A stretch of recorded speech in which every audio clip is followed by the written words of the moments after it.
everyone, and welcome into another edition of Patriot Baseball Weekly. As always, my guest with me today is head coach Art Inabinet. Coach, great to have you here again with us. Thanks for having me in the program today. Well, 2 wins against King this weekend. Took 2 out of 3 the last 2 games of the series. Not the great start you had wanted for. Jordy Santek, your starter, got knocked around a little bit, had a bad 7-run inning, and then it just kind of seemed like that there was always chances for you guys there late, but the big hit just never came. Yeah, our guys really battled a whole weekend. I thought we had some good at-bats. We got plenty of runners in scoring position, but we struggled early in the middle part of that series with getting a key base hit, and really sometimes not even a key base hit. We just needed to put the ball in play with a runner at third and less than 2 outs, and we would have got a run out of it. But we struggled in that area. We got to get better at that area. Hopefully Sandy learned a little something from his outing this weekend. And, in credit to him, some of those hits were some CNI hits. But I like the way that our guys battled the whole weekend. Well, the second game started, it was just kind of a bad sign that it happened again. And then a 6-run inning, and you found yourselves down 10-3 at the 7th inning stretch. How did you feel before that started?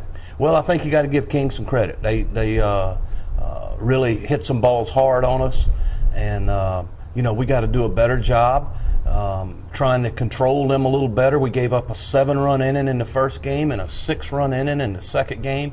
And usually when you're giving up touchdowns in baseball, that's not a good sign. So we got to do a better job of limiting our opponent to, maybe try to turn that into a 2 or 3-run inning rather than a 7 or 6-run inning. But then all of a sudden, something just light finally came on. You had 2 runs in the 7th inning, and then 7 runs for you guys in the 8th inning, capped off by a single by J.D. Crowe. Bases loaded, put 2 runs across, and put you guys ahead by 2 runs heading into the 9th inning.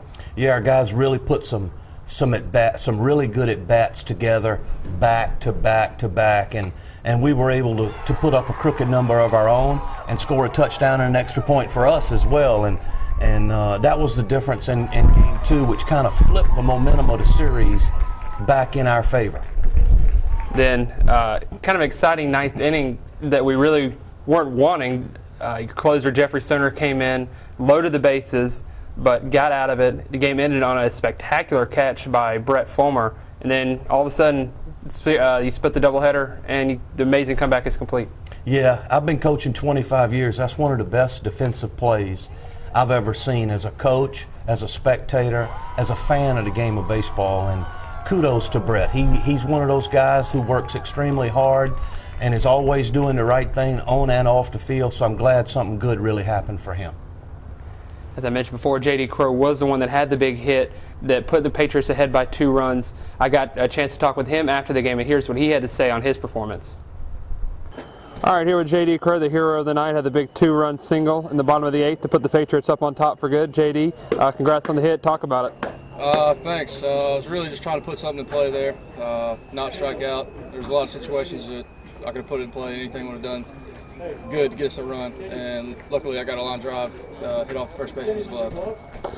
Guys, very resilient tonight. Had a big comeback there, capped off by your hit. Talk about the team, coming back from deficit like that.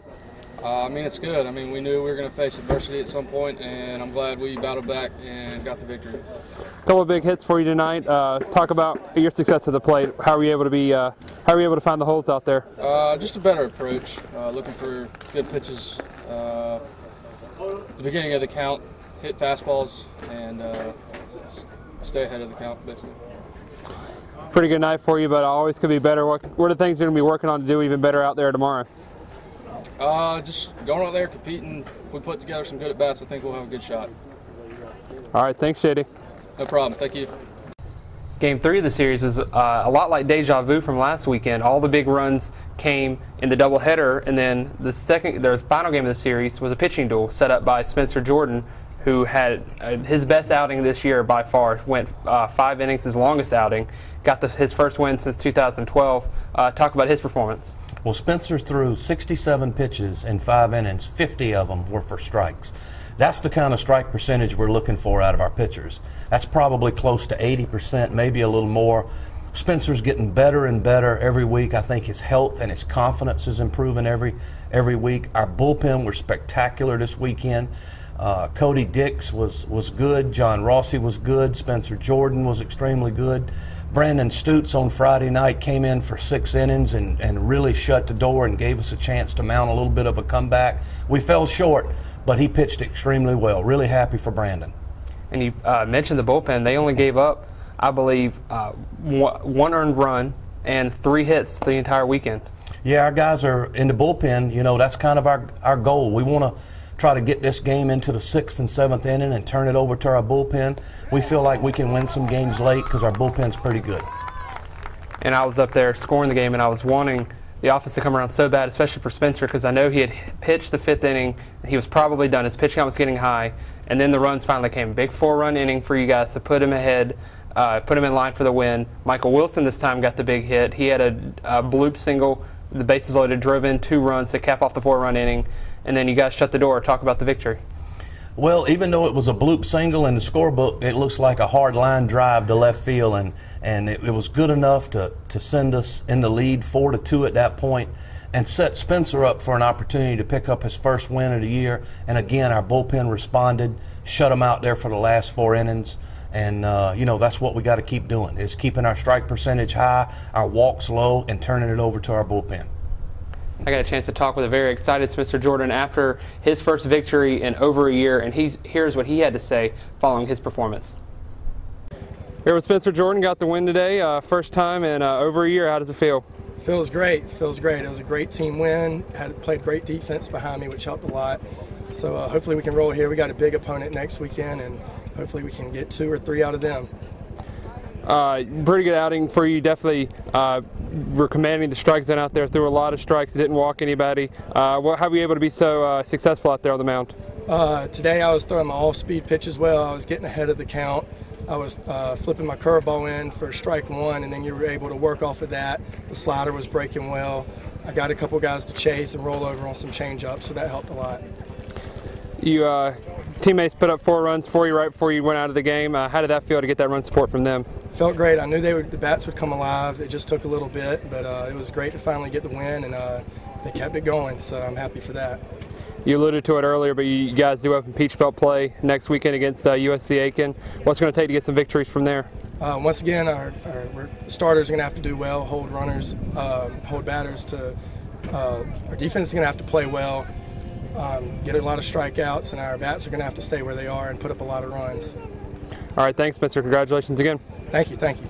Let's go ahead and turn our attention to the upcoming series, the PBC opener against your rival, USC Aiken, next weekend for homecoming weekend. What is going to be some of the keys to those games? Well, we need to start off with Aiken's a very good team. They're good in all 3 phases of the game. They're very well coached. They'll probably be the most athletic team that we've played since playing them last year. They really don't have a weakness, and we're going to have to really be prepared mentally and physically to be able to compete with them this weekend and to have a chance to win that series. We're going to have to play extremely well.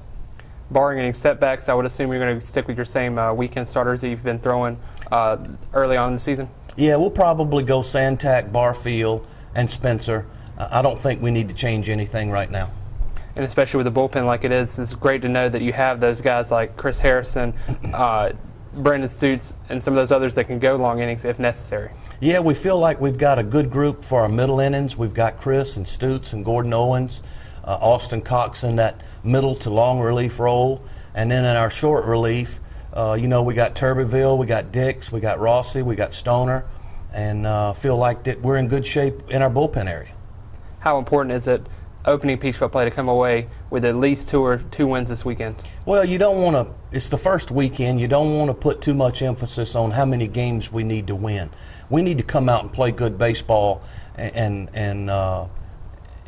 give ourselves an opportunity late in that game to have a chance to win. We want to be tied or up or down a run going into the 7th in all 3 of those games, and really that's all we can ask for, is to give ourselves an opportunity to win the game late.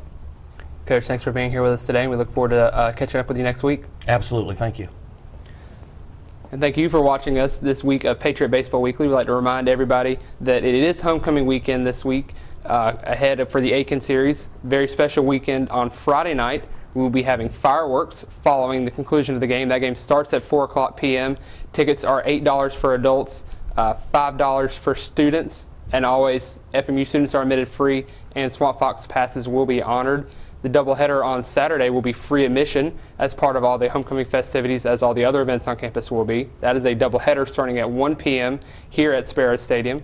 For full information on the Patriot baseball team, visit FMUPatriots.com. While you're there, make sure to check out all our social media sites at FMU Sports. Once again, I'm Jonathan Davidson, and this is the Patriot Sports Network. Have a great day, everybody.